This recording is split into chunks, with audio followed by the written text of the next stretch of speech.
Hello everyone and welcome back to the channel. This is Hunter from Astrophotography here with part 2 regarding the Seestar S30. Now, in the first video we talked about, the unboxing of what is included with the Seestar, but there were a few questions that I had that I actually reached out to ZWO to confirm, and I do have some updates in regards to that. But once we get done with finishing up those questions, now in this video, we're actually going to be taking the S30 and doing some actual tests, which the first one we're going to be doing is some solar activity. Now, with the previous video, I had asked about two specific questions. One, in regards to the tripod that goes with the S30, that there is no adjustments for this. Well, I got some really good news for you, and it's just made it simplified. ZWO has reached back out to me through the marketing team and to confirm that you do not need to level your S30 now. You just plop it right on the ground and it has some inside calibration to just go ahead and bypass that. So that is some really cool things to deal with, because sometimes we've had some issues with the S50 of having to try and get it at that like 0.0 level. Now you don't even have to worry about it, which is really cool and extremely helpful as well. Another thing that I asked about, that with the Seestar S30, that it has a wide angle lens, if we are able to do some astrophotography with that. As of right now, that is not available, and it might be a possible feature later on down the line. Maybe if we asked about it enough, and the local groups on Facebook or through their forums online, maybe, just maybe, we can actually get them to be able to have it do Milky Way photography for us and do long-term exposure. So those were the two updates that I want to bring up. And the other update too, what I didn't show in the first video, when you get the production model for this available as of right now in mid-December, it will come with a carrying case. The early features that we got here as content creators did not have a case, but that still didn't stop us from making some modifications for our own. Now that we have cleared all of the previous, questions that we had for this S30, let's go ahead and get things started and doing some actual visual looks at the sun, since it is during the daylight. So let's go ahead and set this up for some solar viewing this afternoon. All right, let's go ahead and start putting our Seestar together. Taking it out of my Harbor Freight case here. We'll go ahead and attach the tripod, open it right up, and just set it right on down. So let's go ahead and turn it on here so we can go ahead and attach solar filter that is included. But I'm also going to be testing something else that I've created as well for the S30s when they come available in production, for a little bit of a modified solar filter too, with beta solar film. So while that is starting up, we're going to go ahead and open up the lens here and start putting the filter on. I still think one of the coolest things about the brand new solar filter here is you don't have to kind of like force it in there. You could just plop it right on, and it's magnetic and actually stays in there pretty well too. So it's easy to be, taking it off and just plopping it right in there, and you're good to go. So let's go ahead and start tracking the sun, and I'll see you in the Seestar app. Okay, so we're in the Seestar app right now. Let's go ahead and connect to the device in itself, turn on our Wi-Fi. All right, now that we are in the Seestar app, let's go ahead and start finding the sun. Go over towards the solar system tab, hit the go to, and yep, our solar filter is installed. Let's go ahead and start finding the sun. So it looks like when you go into the app settings through here, you will see the wide angle lens in motion. That's the first thing we're looking at here, which is actually kind of extremely helpful too, because sometimes with the S50, I know there's been a lot of problems of it not wanting to locate where the sun is, but now you technically have a built-in finder scope here. So it gets it pretty close, it looks like. And then you can go ahead and just use your joystick and follow exactly where the sun is on the wide angle lens, and there you go. Seems like it's right there. Go ahead and just center it, keep it in the center here.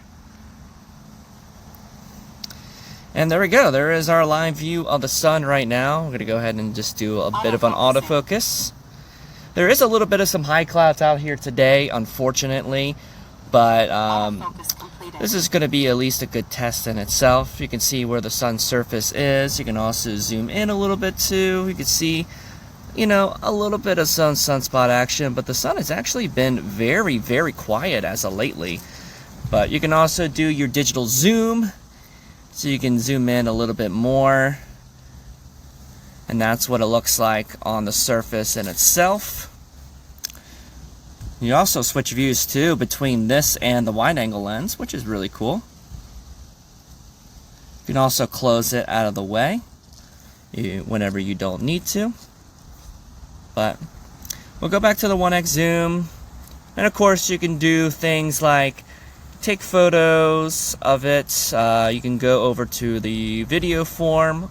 Always, you know, record in RAW, especially if you want to do a live stack inside of the app itself. So we'll take like I don't know, like a 10-second video here, and we'll go ahead and stack it inside of the Seestar in itself. There we go. Video saved. We go ahead and head over to our album here for today. Some solar. We'll go ahead and hit the stack button here, which will take a couple of minutes here, just depending on how long the stack actually is. And we'll go ahead and come back when this is all ready. Alright, our stacking is done. Let's go ahead and do a bit of a check here. And a lot of people actually didn't know that you can actually stack your solar and lunar data inside of the app here. And you can also do some edits too. So we'll just do some fairly quick edits here. Bring up some brightness a little bit. Put on some contrast, so we can darken up the background a little bit. You can also do some sharpening here. And we'll just call that good. There you go, and there is your live stack of the sun right there with the stock filter in itself, and it's pretty self-explanatory. But definitely the bigger differences that I see, especially when you are looking at through the S30, that the field of view obviously is much wider in itself. So getting the crisp details of the sunspots, unless they're extremely large, is going to be a little bit difficult with this model. But with a 2x zoom, I've done some other testing besides that, and actually stacks pretty darn well. And I'm going to show some final images here from me testing it just the other day, when there was at least some sunspot activity. So it can get the job done pretty darn well. So that is a bit of a very quick overview with the solar aspect of this. But later on tonight, when we are expecting some clear skies, we're going to start doing some real digging into the astrophotography aspect. And I'm going to say, a little bit of a spoiler, you're going to be completely blown away by the features that this S30 can do. Well, now as you can see, it is nighttime, and we're going to go ahead and do a couple of some DSOs with the Seestar S30 tonight. There is a little bit of some high clouds around, so the images are not going to be absolutely as perfect as what you would expect, but you would actually be extremely surprised at what this little guy can do, especially from over the weekend. I had some much better test images, but I wanted to show you kind of live of what we are looking at. So you are going to be looking at the screen here on the other side of the video here. So let's go ahead and let's go find a globular cluster right now. So we can go ahead inside of the Seestar app here. We can go over towards the stargazing. We can click on clusters, and let's go ahead and do, let's see here, let's do M15. M15 is a great globular cluster. We'll go ahead and hit the go to. and we were just told that it's finding the object right now. So it's going to do what it needs to do to find the plate solving Ys, and it'll put it right there in the center, and then we can start taking a little bit of some exposures. Okay, so our object is centered now and looks like appearing on the screen. The focus actually looks pretty good too. So let's go ahead and start taking some captures here, some 10-second exposures. And it's going to go through a little bit of some horizontal calibration here because of not needing to actually go ahead and level your Seestar right beforehand, which is really, really good. So now it has this calibration feature that will take care of that problem fairly quickly, and then we'll start doing a little bit of some image enhancements. So while that is doing that, I want to explain that with the new Seestar S30, it does have a brand new AI feature noise reduction, which really cleans up your image very, very well as the live stack is going on. And that has been definitely something I have been extremely impressed with here going in towards over the weekend when we had the supermoon, when I was doing some first time images with this, and I was doing broadband targets in a full moon with a noise reduction, and it actually was doing pretty darn good. So right now it is going through the initialization right now, and it's going to start doing some image enhancements, and we're going to come back and see the first couple of exposures of what we're looking at. Okay, so what it's doing right now is beginning to start the 10-second exposures, and we'll continue with the live stack. So we're going to probably see one of these images here really shortly. And I'm not using the filter right now for this, since this is just some stars, and we should see a enhancement of the image right there. And there we go. We have our first image here. It is a little bit off from the center, but as time goes along, the more exposure that you have, the more clear your image is going to be. And we're just going to sit here and wait for about 5 minutes or so, and we'll be able to see what our first live stack image of about 5 minutes looks like. Now we're approaching about 5 minutes of exposure time on Messier 15, and you can really see, we can go ahead and stop this now, that the AI noise reduction is really beginning to kick in, and just let me tell you, this is a great looking image. You can see that stars are resolved almost down to near the core, and the outside of the images in itself, it's got nice star color all the way around it. The noise has really been kicked down quite a bit. Overall, for 5 minutes, that's pretty darn good.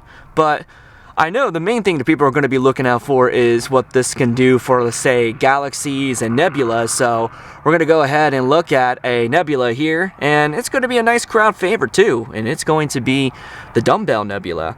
But one other thing I want to show you when you go into the star atlas aspect of this, so you can see, your field of view here normally of, what area of the sky is being captured. But let's say, you want to tap into the Mosaic mode. Well, it's not really called Mosaic mode here inside of the Seestar app. But if you click this framing button right here, this is where you can take the magnification, and if you can swipe this over, you can see that the field of view begins to expand out. So with the Mosaic mode, now you're getting about this kind of view here. And you can also go inside of here and change the rotation. So if the rotation of the target you're looking for is not where you like it, well, you can set it and just rotate it all the way around to, it's to your liking. So that's a really cool feature that is inside of the Seestar app, which can work both for the S30 or the S50. So we're just going to go ahead and turn off the framing for this anyway, because we're not going to be really diving into that for this experiment. We're going to put this back all the way to 0. And let's go ahead and find Messier 27. So that is what we're going to be looking for, which you can go right here in the object search and type in either the Dumbbell Nebula. We can type in Dumbbell, which you'll see Messier 27. You can tell it to go ahead and center, and simply hit go to. Finding object. And it'll find the object for you, and it'll even get it centered for you. And we'll go ahead and do the same test as we did before with 5 minute exposures in total as a live stack. and then we can see the results. Now you can see from the live view, we have what looks like the dumbbell right near the center, but for emission nebulas, of course, you want to hit this little light pollution filter here, which is a dual narrowband filter with hydrogen alpha and oxygen 3 wavelengths. They are kind of on a broader side than like what you would typically see for like, you know, really narrowband filters for like astrophotography rigs down to like 3 nanometers. This is roughly about the equivalent of what you would find for the Optilong L Enhance. So we'll go ahead and have the filter on, and we'll go ahead and start stacking some exposures here, going through, and we'll see what happens after just a 10-second exposure of what our image looks like, because you'll be actually surprised with just how bright especially this object is for only 10 seconds. And the nice part is, this is so easy to use for, you know, any age. You can go all the way from, you know, a small child to, you know, someone who's retired and just want to just take some pictures of the night sky. And here we go. We have our first image right there, and we're already starting to see the apple core of this nebula itself, and this is even through a bit of a cloud right now that I'm looking at. So we're going to wait for the 5 minutes, and we're going to see what kind of result we got. Now we got about 5 minutes of exposure on the dumbbell nebula, and look how fantastic this looks. We have great color all the way through. You can actually see the inner core of the apple of the planetary nebula. And this is only a 5-minute stack here, just live. This is absolutely incredible here. And looking out like throughout the background, everything is nice and even. I'm really enjoying the new features with this S30, especially when it comes to the image enhancements that we're seeing. And it's just completely live. You don't have to really do any edits whatsoever. And I took some even better shots from over the weekend, including the Flame and Horsehead Nebula, the Orion Nebula. We had the Andromeda galaxy, which I'll touch base on those here in a moment. But this is what you would get out of this. And at an astounding price of $349, this is an absolute steal for quality like this. And of course, the longer exposure time that you have, the greater quality the image is going to be because of the constant image enhancements and the AI noise reduction. So that is really, really fantastic. We got, you know, star clusters, we got planetary nebulas and emission nebulas. We're going to be tackling a little bit of some galaxies, even though the moon is still very bright, and we're going to be taking a look at the moon as well here in just a moment as it is beginning to rise up over the trees here. So let's go ahead and move things over towards the Andromeda galaxy here, and this is where the nice function of the framing will come in handy, because especially with these sea stars that the aspect ratio is kind of vertical, and with this target here it is very, very wide, but with this framing it's going to be a big help here. So we're going to go over back towards the star atlas here. I'm going to go ahead and search for Messier 31, so we type it in, go ahead and center it. Well, actually, as of right now, being that the Andromeda galaxy is pretty much right at zenith, so it's actually positioned pretty well, but we'll go ahead and change the overall framing for this. So we're gonna move it around right there. We're gonna add a little bit of Messier 110 as well. Go ahead and set that up, and then we'll go ahead and hit the go to function. Finding object. Let it find the object, and then we'll begin go ahead and taking exposures for this. Okay, our object is centered, and let's go ahead and hit the start capture button, and we'll watch this start kind of like adjusting the frames to where we have it set inside of the Sky Atlas, which I don't know how long this will actually take, but you can actually see it building throughout the entire process live right on your phone. So we're going to let this sit here. We're going to do a bit of a time lapse here on the phone to show the stacking process for it kind of rotating to where you like it. So it's already beginning to start here with kind of the Mosaic mode. So we're going to let this run, and I'll see you back here in just a moment.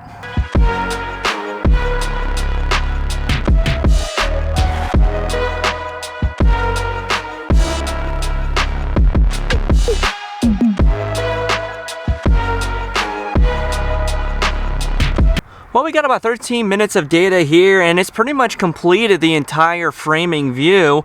And what you have here is a nice, beautiful image of the Andromeda galaxy, and it fits literally the entire field of view here thanks to the framing and mosaic mode, and which you can go back and process this like a little bit later. So we'll go ahead and just stop it for now. It didn't finish completely, but if you would like to leave this for like an hour or so, you're gonna have a really spectacular image, and you can just go right into the settings here and you'll be able to, you know, download it right to your phone, share it on Facebook to your friends and family of this beautiful image of our neighboring galaxy, Messier 31.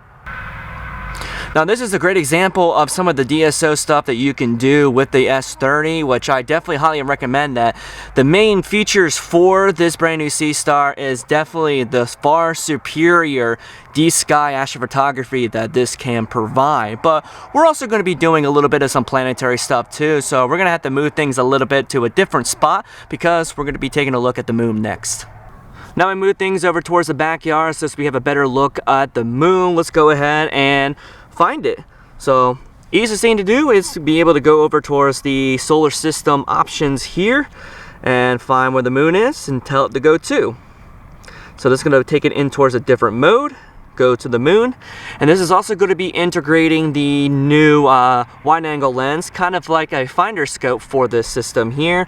Unfortunately, as of now, that I have confirmation that you cannot do astrophotography with the wide angle lens, at least for now. Key, for now. This may be a feature going in down the line, but hopefully, you know, if there's enough requests for it, we can actually get this, because this will be absolutely fantastic to be able to do some Milky Way photography in there in the night sky. So we'll go ahead and find where the moon is. It doesn't look like it was anywhere near close, but luckily with the secondary wide angle lens here, it's very easy to find it. So we'll go ahead and find where the moon is, and we went a little bit too far over. Slow it down. There we go.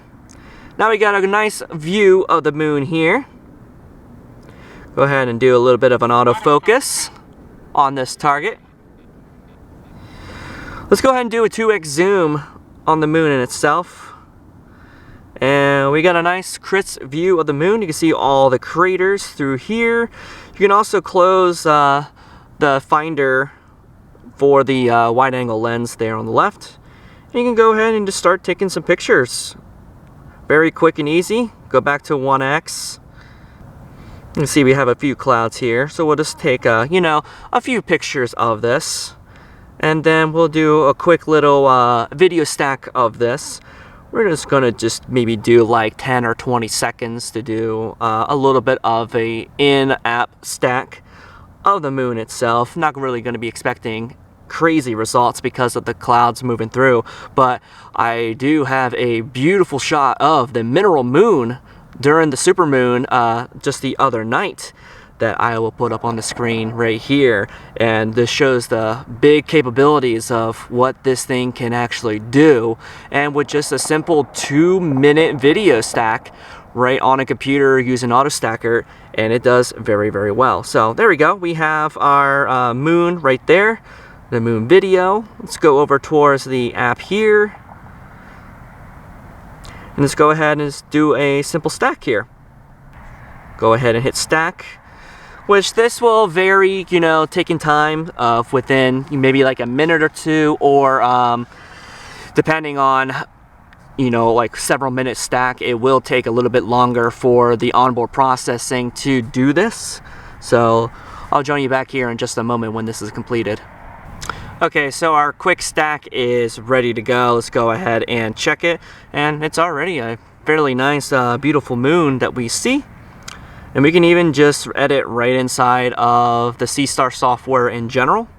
So we can add, you know, a little bit of some brightness here, so we can actually see some better details of the moon. Add in some contrast so we can kind of darken up the background a little bit. There we go. You can add a little bit of some saturation if you want to, but I wouldn't put too much here in the software because then it kind of starts making things a little bit green.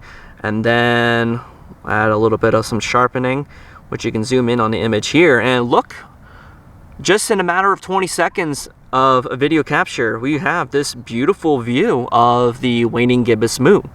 So we'll go ahead and confirm that, and there you go. Now you have a beautiful video stacked image of the moon, and that only took maybe about 1 to 2 minutes tops between taking the exposures, stacking the data in itself, and then being able to add it, and then you can just simply share it right over to, you know, your gallery on your phone or to Facebook or other sources of social media for everyone else to see. So very quick and easy.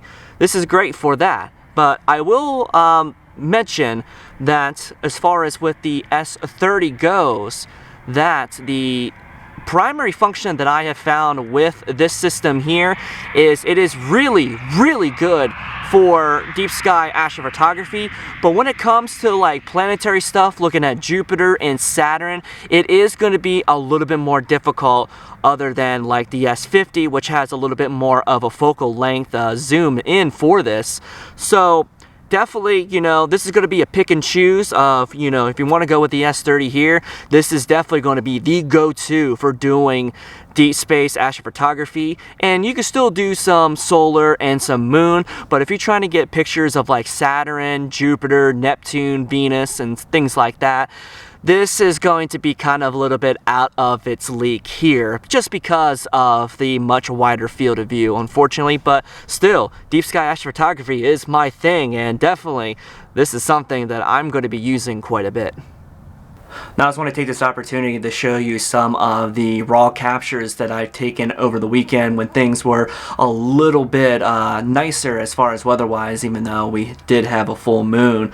But I just wanted to show you some of the capabilities of some deep sky objects that you can easily capture all in the same night. Now, mind you, this was all in the same night I was able to capture this. So first off, we're going over towards the, you know, Andromeda galaxy right here. This is from this past Friday night when the device arrived, and we have a beautiful view of this. There is a little bit of a satellite trail going right through some of the outer galaxies of M110, but all in all, a beautiful image to have out with. This is about 1 hour of live data stacked in Mosaic mode.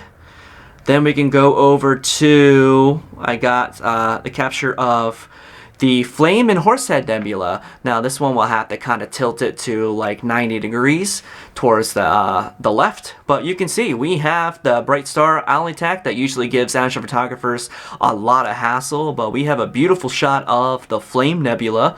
We have the Horsehead that you can see here very, very easily, and even with just a raw output like this, the noise is actually not that bad. Stars are great looking. You can see a lot of the hydrogen regions, all of the reds that you see, and the surrounding nebulosity too. And then if you put this into like Photoshop or PixInsight, you can really make these images really shine for just a simple smart telescope just like this. Also did some other, you know, quick exposure times. This one was about an hour on the Rosette Nebula, very, very early in the morning hours on Saturday. And you can see we have beautiful structure there on the inside. You can actually see some of the dark nebulosity towards the top of it, some of the dark curtains that are in front of the center of this cluster here, because there is an open cluster that is located on the inside. But as you can see, beautiful nebulosity, which is using the stock filter inside of the Seestar in itself, which is also does HA and O3. I've also done some really quick exposures like this one here. This is the Orion Nebula. Now, the moon was a little bit closer to this one here, so you have a bit of a gradient that you see, but the Orion Nebula looks fantastic in itself. This is no edits either, that, you know, you can see even just barely of the trapezium, the 4 stars right near the center. You have a lot of the dark structures through here, and its nearing neighbor, the Running Man Nebula, this is all in just the single frame field of view, with the S50, you're only able to get the Orion Nebula in itself. So definitely the satisfaction of having the little bit wider field of view with this S30, even though you are losing about 20 millimeters of aperture, it really doesn't matter because of the capabilities of enhancements and some AI technology. You're able to really start bringing out these objects very, very well. And I know using the name AI is kind of a scary thing because you think it's fake. No, it's definitely not fake at all. We use AI tools a lot in processing our astrophotography images, like the RC Astro products, Blur Exterminator, Star Exterminator, and Noise Exterminator all use AI neural networks to be able to bring out the best detail you could possibly have in your image. Doesn't take it from anywhere else. It generates it right from your system on your Seestar. So beautiful look at the Orion Nebula. Also have a little bit of some areas like this one was only about a 5-minute exposure of the Pac-Man Nebula, and you can see, of course, it is a little noisy though, being for 5 minutes, but it definitely already shows the structures for that. And then we have other things like the Sol Nebula here. You can actually see the entire Sol Nebula. Don't even have to do a mosaic for this, which actually fits the entire frame of this image. This was only, as well, about 10 minutes of exposure time. If I were to spend maybe like an hour or two, this would actually turn out to be an extremely beautiful image.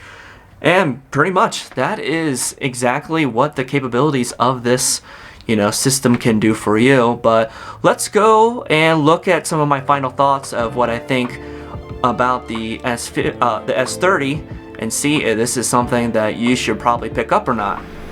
Now I wanted to give you my final thoughts for the S30 and what I think is a spectacular buy for many people, but it really drives off to what kind of photography you're looking to do. Between this brand new S30 compared to the S50, there is definitely one takeaway, and I'll explain that here in a moment.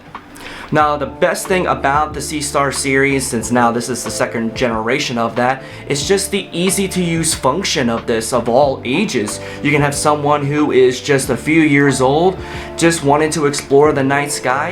It's all user friendly. Or someone who is a little bit older in age, is retired, can't really, drag an astrophotography rig or a telescope. This thing is light as a feather. You can take it with you, you can fit it in your backpack. Heck, I can even almost fit it inside of my sweatshirt pocket. But that's the wonderful thing with these smart telescopes. It's just the ease of use for all ages and all experiences, whether you are a beginner or someone who is already advanced in, astrophotography.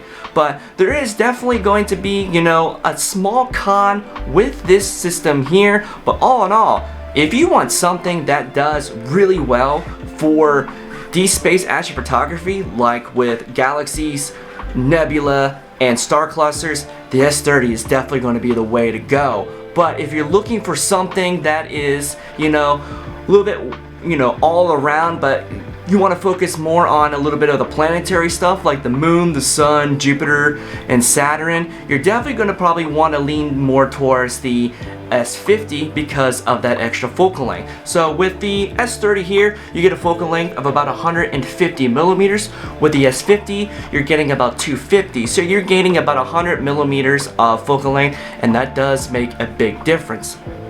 But definitely with these Seestars, not only with the S30 here, but the S50 has excellent noise reduction algorithm. So it really starts to make these images nice and crisp, and you really don't have to do much of anything of your own processing to get a wonderful picture that you can show to your friends and family.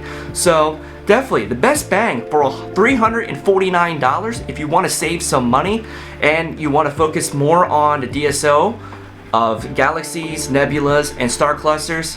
This is going to be your best friend, not only for portability, but also for the price point too. You're not going to find a smart telescope this affordable for pretty much anywhere in the market, because we all know in the astronomy market, things are not cheap in this hobby, without a doubt.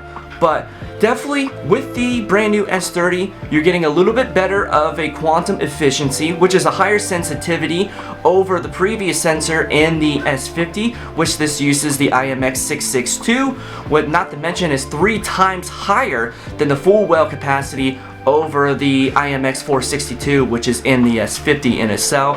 But definitely you can still manage to get some decent shots of the moon and the sun with the S30, but if you want some views of like Jupiter and Saturn, you're definitely going to want to have the field of view for that. So this is my wonderful reduction of the brand new Seestar S30. If you like this and this is something that you would, love to have in your arsenal, or even being a wonderful Christmas gift right now, pre-orders are still going at this time, and it's expected to start shipping towards the middle of December. So if you get it in early, you could potentially have this as a Christmas gift for, your own self or a family member at the price of $349 USD.